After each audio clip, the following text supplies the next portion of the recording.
Baik anak-anak, selamat siang semuanya.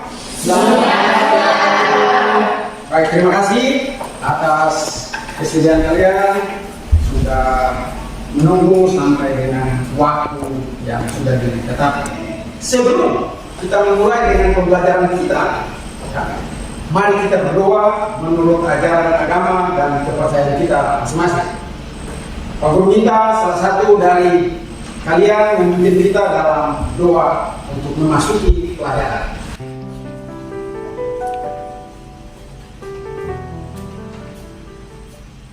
Terima kasih atas waktu yang diberikan kepada saya. Dalam kesempatan ini saya akan membawakan doa secara agama. Saya itu agama Katolik. Di agama lain dapat menyesuaikan. Mari teman-teman serta Bapak Guru sambil masuk ke pembelajaran. Mari kita bersama memulai. Kami berdoa Bapa dan Putra dan Roh Kudus. Amin. Ya Tuhan, terima kasih banyak Engkau telah menjaga kami dari malam hingga pagi hari ini. Sebentar lagi kami akan masuk ke aktivitas pembelajaran. Kiranya Engkau menyertai kami, menjaga kami, melindungi kami dalam aktivitas pembelajaran nanti. Ya Tuhan, hanya doa singkat ini yang hamba panjatkan melalui Putra-Mu yang hidup dan berkuasa, kini dan sepanjang masa. Amin. Dalam nama Bapa, dan Putra dan Roh Kudus. Amin.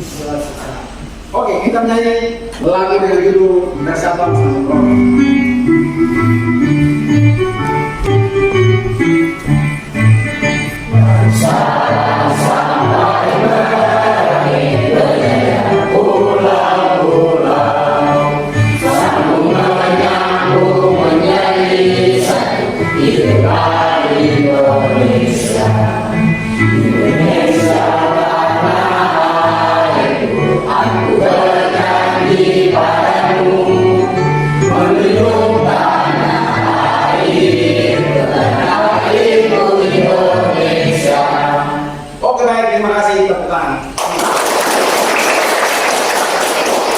Silakan duduk.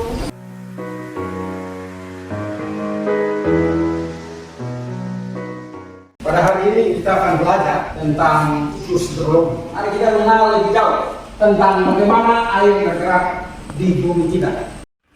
Inilah siklus hidrologi. Nah, peredaran air di bumi ini terjadi secara alami. Dia terjadi dengan sendirinya.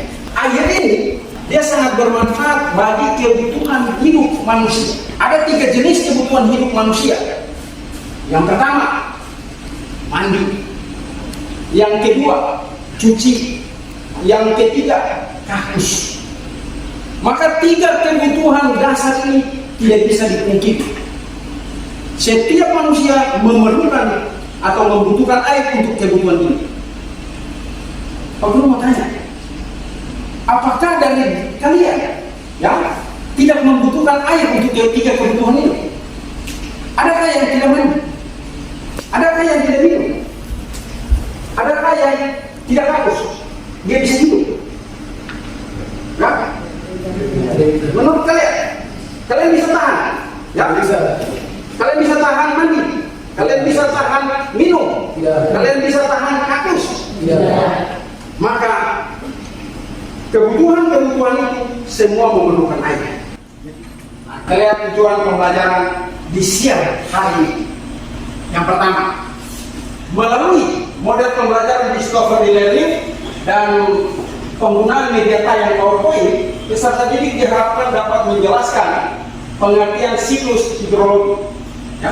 Jadi di siang hari ini, aku mengajak menggunakan gambar media dengan tujuan supaya kalian bisa mengerti, bisa menjelaskan nanti seperti apa itu siklus hidrologi. Kalau Pak Guru berbicara saja seperti ini, banyak siswa yang belum memahami secara baik.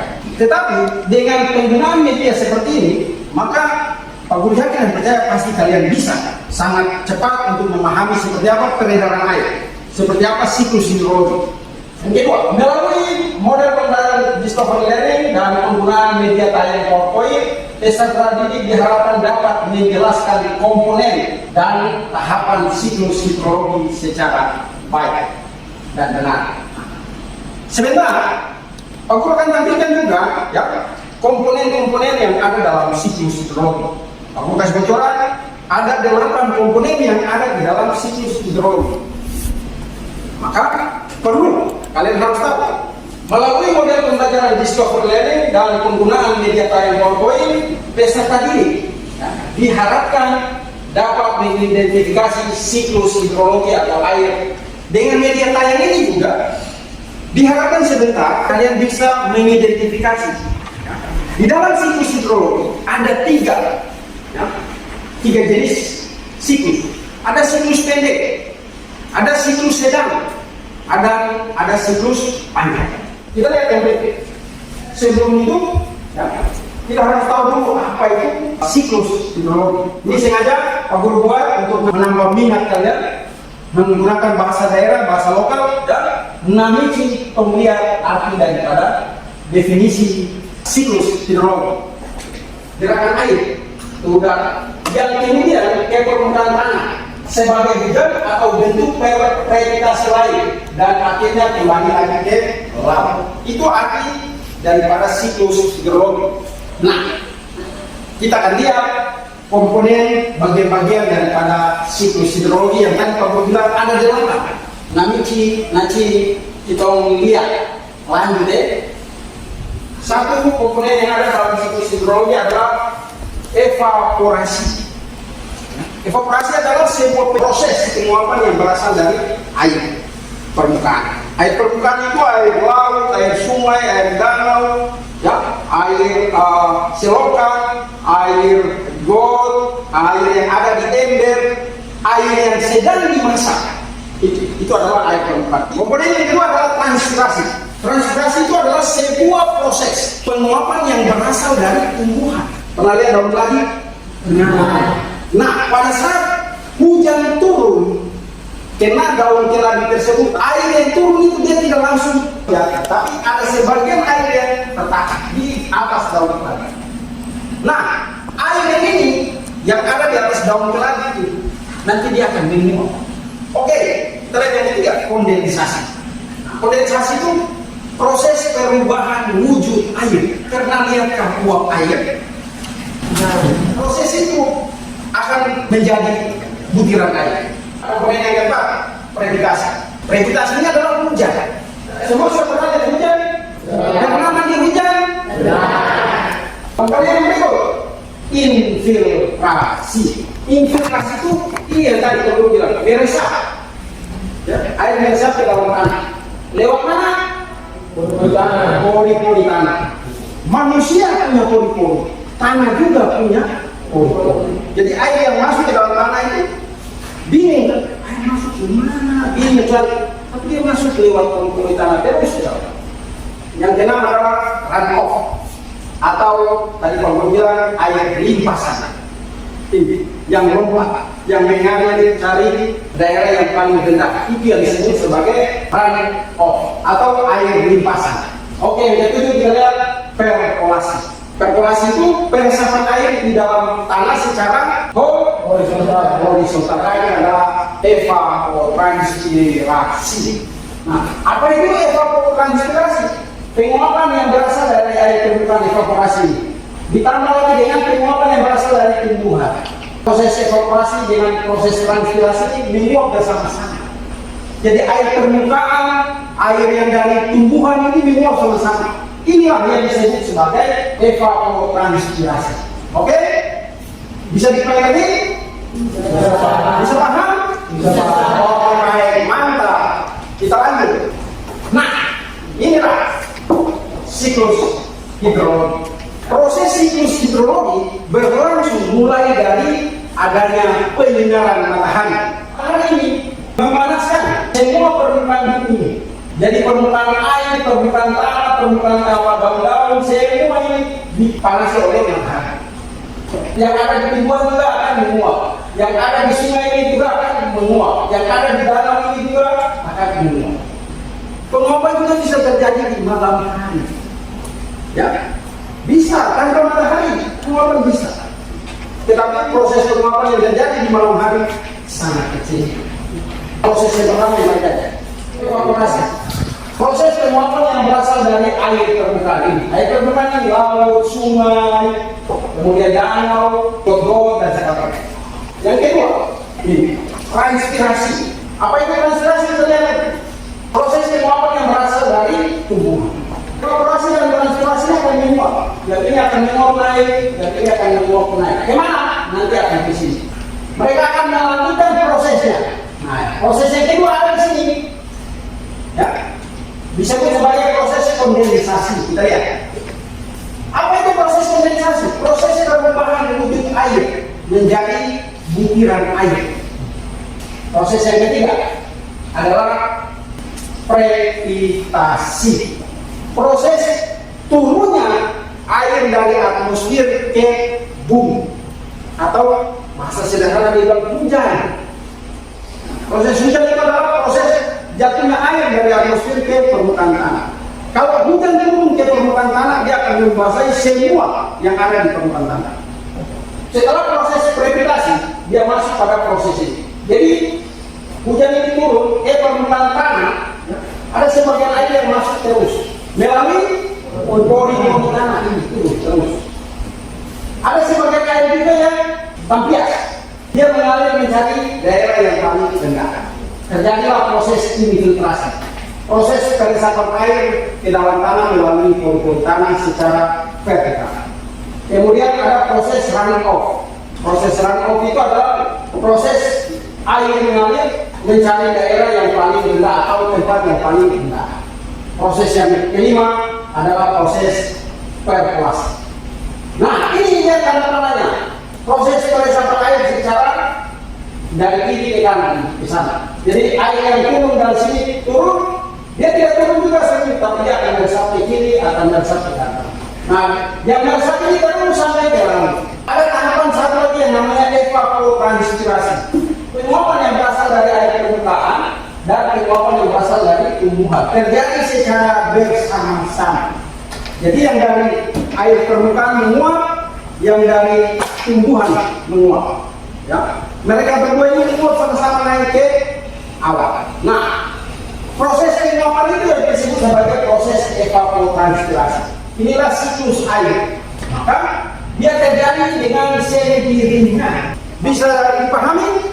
Mantap. Nah, kita lanjut pada karakteristik daripada siklus hidrologi. Ada siklus pendek. Ya. Seperti apa siklus pendek terjadi? Proses penguapan yang terjadi dari laut, dia naik sampai ke awal membentuk proses kondensasi. Ketika sudah sampai pada proses kondensasi, dia turun kembali ke mana? Ke laut. Maka itu disebut sebagai siklus pendek. Karakteristik yang kedua. Nah, siklus sedang. Seperti apa siklus sedang? Lihat gambarnya. Ya, penguapan yang berasal dari air laut. Ya, menguap sampai ke awal membentuk proses kondensasi. Kemudian dia turun sebagai hujan. Maka ini ada dikatakan sebagai siklus sedang. Kita punya wilayah ini tergolong mendapatkan siklus ini. Karena kita tidak punya laut. Ya. Kita tidak punya wilayah gunung atau wilayah dataran tinggi, tidak. Kita wilayah dataran rendah. Karakteristik siklus itu adalah siklus panjang. Nah, siklus panjang ini dia punya proses ini berlangsung panjang, penuh. Nah, proses penguapan yang berlangsung dari air laut naik, nah, kemudian membentuk sebuah proses kondensasi. Berkumpul awan hujan di sini, kemudian dia turun sebagai hujan di pegunungan. Dia turun, kemudian dia mengalami proses infiltrasi. Selain itu proses runoff dan evaporasi. Kemudian air yang ada di dalam tanah ini dia akan meresap sampai ke sini, ke laut. Demikian penyampaian materi daripada Pak Guru. Selebihnya Pak Guru akan membimbing kalian dalam diskusi kelompok, sehingga kalian secara berkelompok mulai melihat komponen-komponen yang ada dalam siklus hidrologi, yang mana kalian dapat mendiskusikan masing-masing. Kemudian sebentar juga masing-masing akan memberikan pertanyaan. Ya, baik. Dalam diskusi Pak Guru akan memberikan lembar kerja untuk kalian. Ini adalah yang namanya lembar kerja peserta didik. Pak Guru akan bagi kepada kalian masing-masing. Kemudian kalian coba mendiskusikan seperti apa proses yang terjadi dalam siklus hidrologi.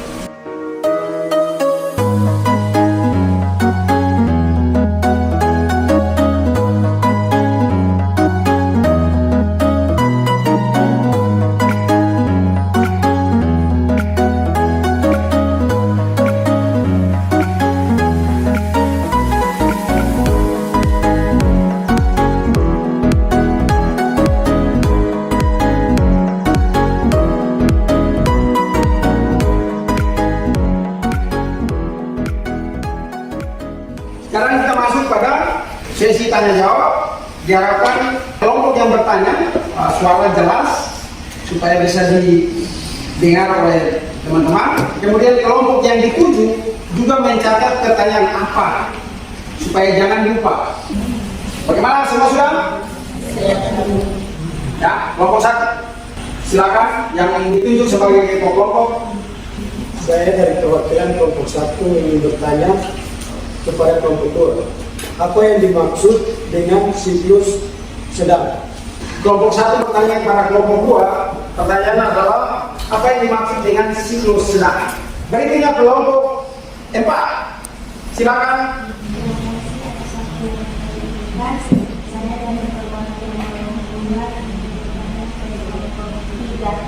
Bagaimana proses terjadinya siklus psikologi?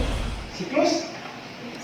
Oke, kelompok 4 meminta penjelasan daripada kelompok 3 tentang siklus sedang. Kelompok 3 dipersilakan. Saya perwakilan dari kelompok 3 ingin memberikan pertanyaan ke kelompok 1. Oke, silakan. Apa potensi air di muka bumi? Berikut kelompok 2. Waktu dan tempat dipersilakan.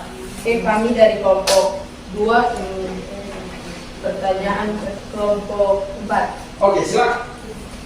Deskripsilah manfaat air bagi kebutuhan manusia. Nah, setiap kelompok mulai mempersiapkan jawabannya cepat-cepat supaya sebentar langsung kita masuk pada tahapan presentasi.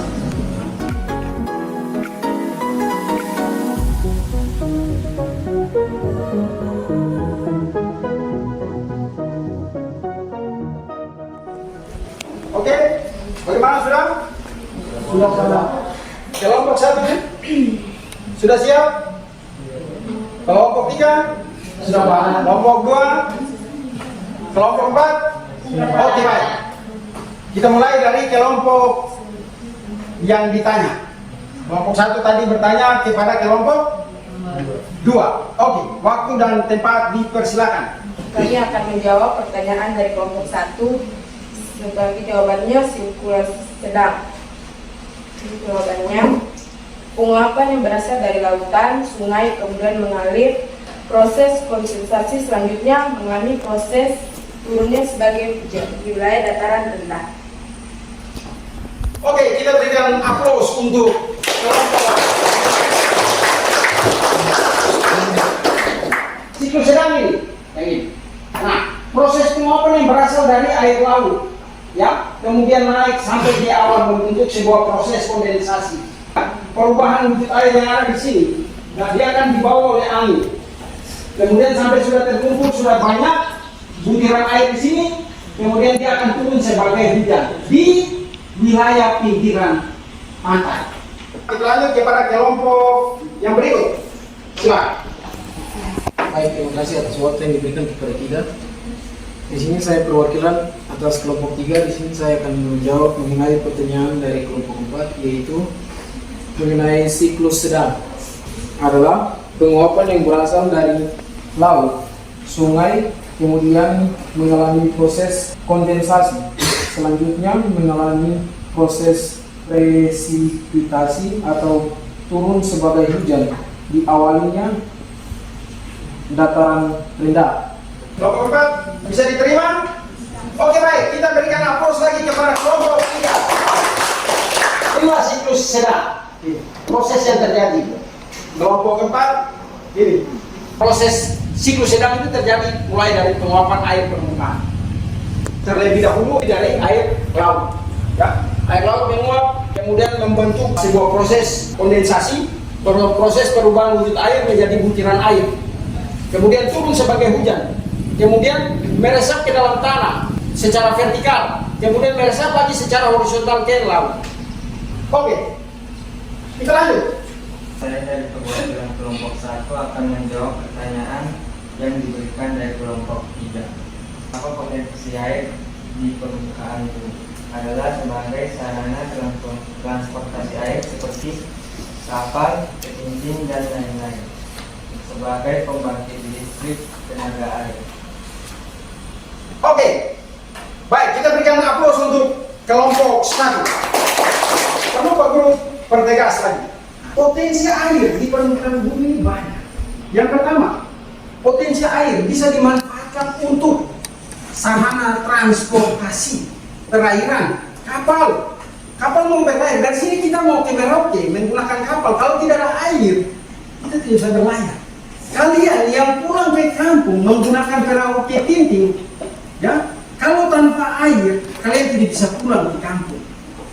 Selain itu, ada lagi potensi yang lain untuk pertanian, menyirami tanaman, menyirami sayur, maka dia harus memerlukan yang namanya air. Air dipakai untuk siram sayur supaya sayur ini bisa tumbuh, bisa segar, dan bisa dijual. Selain itu, air juga punya potensi untuk apa? Untuk listrik. Nah, pembangkit listrik tenaga air. Selanjutnya kita ke kelompok 4. Oke, waktu dan tempat dipersilakan. Waktu yang diberikan kepada kelompok kami, saya dari perwakilan kelompok 4 ini menjawab pertanyaan dari kelompok 2. Adapun pertanyaannya itu deskripsikan manfaat air bagi kebutuhan manusia. Manfaat air bagi kebutuhan manusia adalah untuk MPK, yaitu mandi, cuci, hapus. Baik, itu saja. Oke, baik, kita berikan aplaus untuk kelompok. Nah, apa yang disampaikan oleh kelompok 4? Betul, ya. Manfaat air bagi kebutuhan hidup manusia. Kelompok 3, ya. Mandi, cuci, kakus. 1 hari tidak mandi, mungkin masih bisa tahan-tahan. 2 hari rasa lain-lain badan ya toh? 3 hari orang sudah boleh cium-cium air kayaknya. 4 hari dari jauh tercium aroma. Maka harus perlu yang namanya mandi. Kemudian cuci. Tidak mungkin habis pakai buang nanti beli baru. Tidak mungkin. Maka pakaian yang kalian gunakan, yang kita gunakan ini perlu dicuci kembali supaya kembali bersih, kembali segar. Kalau baju yang tidak dicuci selama 1 minggu, wah, dari jauh juga kita sudah mulai menghindar. Dan yang terakhir adalah kakus. Tidak mungkin manusia bisa tahan mau ke kamar kecil. Tahan terus selama 1 minggu, wah, luar biasa. Bisa meledak. Jadi demikian daripada hasil diskusi kelompok kalian. Ini lembar yang tadi Pak Guru sudah berikan, LKPD atau lembar kerja siswa. Ada yang namanya tugas 1, ada yang namanya tugas 2. Tugas 1 itu adalah diskusi kelompok yang tadi.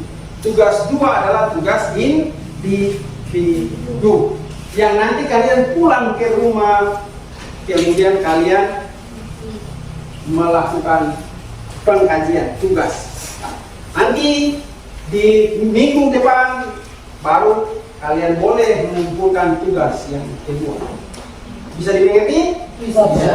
Materinya ada di dalam bahan ajar. Pak Guru sudah berikan untuk kalian. Sebelum kita pulang, Pak Guru merefleksi kembali pembelajaran kita sampai sejauh mana, sehingga ada penguatan-penguatan yang perlu disampaikan, perlu kalian pahami dan perlu kalian ingat baik-baik. Jadi manfaat air dalam kehidupan manusia ada 3: mandi, cuci, kakus. Tahapan-tahapan atau komponen-komponen yang ada dalam hidrologi ada apa? Yang pertama, yang kuat, evaporasi. Kemudian yang kedua, yang ketiga, kondensasi. Yang keempat, presipiasi. Kelima, yang keenam, infiltrasi. Yang ketujuh, evaporasi. Dan yang kedelapan, evapotranspirasi. Harus ingat baik-baik. Kemudian 3 siklus, ya. Ada siklus pendek, ada siklus sedang, dan ada siklus sebelum pulang. Kita lihat apa itu yang namanya run off. Pak Guru minta salah satu coba menjawabnya. Apa itu run off? Runoff adalah setelah presipitasi terjadi sehingga hujan jatuh ke permukaan bumi, proses runoff pun terjadi. atau limpasan adalah suatu proses pergerakan air dari tempat yang tinggi ke tempat yang rendah di permukaan bumi. Oke, baik. Berikan aplaus untuk Kristen. Nah, ingat baik-baik, runoff, ya sederhana saja. Runoff adalah proses air yang mengalir di permukaan tanah, mencari tempat yang paling rendah. Nah, itu adalah sebuah peristiwa atau sebuah proses, atau dengan kata lain adalah proses limpasan. Minggu depan, ya, di pertemuan berikut kita masih ada dalam proses dinamika hidrosfer dan dampaknya terhadap kehidupan, tetapi kita masuk pada materi yang berikut adalah jenis-jenis sungai. Ya. Di wilayah kita Asue ada banyak sungai, sehingga perlu jadi sebuah pembelajaran menarik ketika kita melihat apa itu sungai. Nah, jenis-jenis sungai itu seperti apa? Sungai ini dia berasal dari mana sampai mana? Sebelum kita akhiri kegiatan kita di siang hari ini, karena tadi kita mengawali dengan doa, maka pulang pun kita harus mengakhiri dengan doa. Untuk itu, Pak Guru minta salah satu perwakilan dari kalian untuk memimpin kita dalam doa. Oke, silakan. Baik teman-teman, sebelum kita pulang, mari kita berdoa menurut agama dan kehidupan kita masing-masing. Doa.